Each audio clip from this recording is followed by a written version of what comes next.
ចាបងប្អូននៅថ្ងៃនឹងដែរយើងបានឃើញព័ត៌មានហើយពាក់ព័ន្ធជាមួយនឹងលោកវ៉ាងយីរដ្ឋមន្ត្រីក្រសួងការបរទេសចិនហ្នឹងចាបន្ទាប់ពីចេញពីប្រទេសកម្ពុជាយើងក៏អញ្ជើញទៅប្រទេសសៀមហើយជួបមួយនឹងលោកអានុទីននៅថ្ងៃនឹងដែរចាអញ្ចឹងបន្ទាប់ពីជួបមួយអានុទីនហើយគឺអានុទីនគេបានជួបជាមួយអ្នកកាសែតចាអញ្ចឹងគេបានរៀបរាប់ថាលោកវ៉ាងយីហ្នឹងមកហ្នឹងក្នុង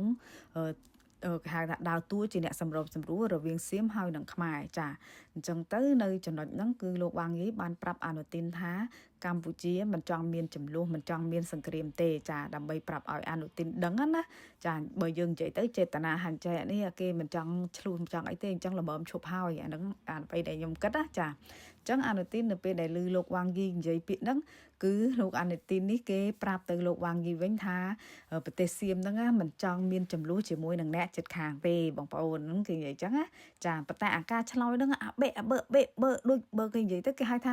អត់មានអា confidence ខ្លួនឯងរបៀបថាអត់មានការជឿជាក់ក្នុងការឆ្លើយណាហើយហ្នឹងហើយបន្តមកទៀតគេក៏ថាការដែលពិភាក្សាជាមួយកម្ពុជាយើងហ្នឹងគឺត្រូវតែមានដំណើរការបើគេនិយាយទៅដូចដំណាក់កាលអញ្ចឹងណាវាត្រូវតែមានដំណើរការពីមួយវគ្គទៅមួយវគ្គអីអញ្ចឹងគេឆ្លើយប្រាប់ទៅលោកវ៉ាងយីបែបហ្នឹងបន្តមកទៀតគេប្រាប់ថានៅពេលដែលជួបជាមួយនឹងខាងកម្ពុជាយើងហ្នឹងពិភាក្សាហ្នឹងគឺគេត្រូវតែបង្កើតច្បាប់សិន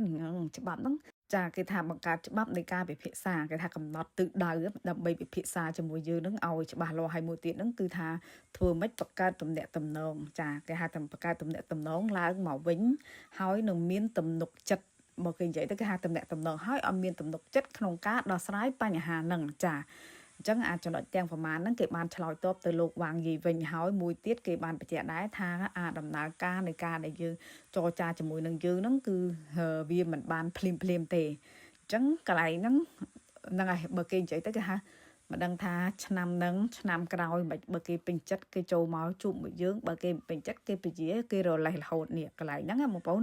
អ្វីដែលគេឆ្លើយឲ្យខ្ញុំមើលឃើញចាអញ្ចឹងគេប្រាប់ថាមិនមែនភ្លាមទេគេបញ្ជាក់ឡើងយ៉ាងដែរ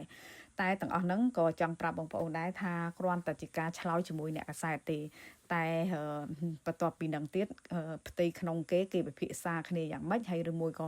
ខាងលោកវ៉ាងយីខាងចិនដាក់បន្ទុកដាក់សម្ពាធយ៉ាងម៉េចអាហ្នឹងក៏យើងអត់ច្បាស់ដែរចាំតាមទាំងអស់គ្នាហើយខ្ញុំចង់បញ្ជាក់នៅក្នុងវីដេអូនេះដែរគឺថា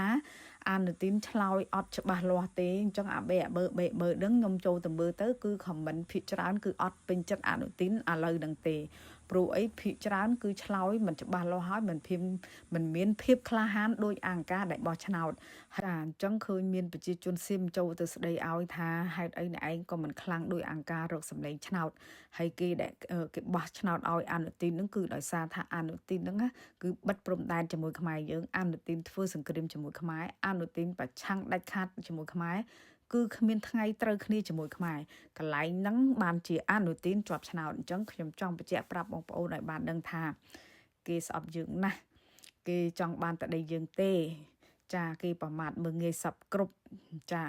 អញ្ចឹងហើយដែលអនុទីនគេជាប់ឆ្នោតអាកន្លែងហ្នឹងចាហើយបើសិនជាទៅថ្ងៃមុខត្រូវគ្នាវិញយ៉ាងម៉េចសុំកុំឆាប់ភ្លេចពេកបងប្អូនចាហើយអ្នកដែលចង់បើកព្រំដែនគឺសិតតអ្នកដែលពាក់ព័ន្ធរកស៊ីជាមួយនឹងខាងខ្មែរយើងទេ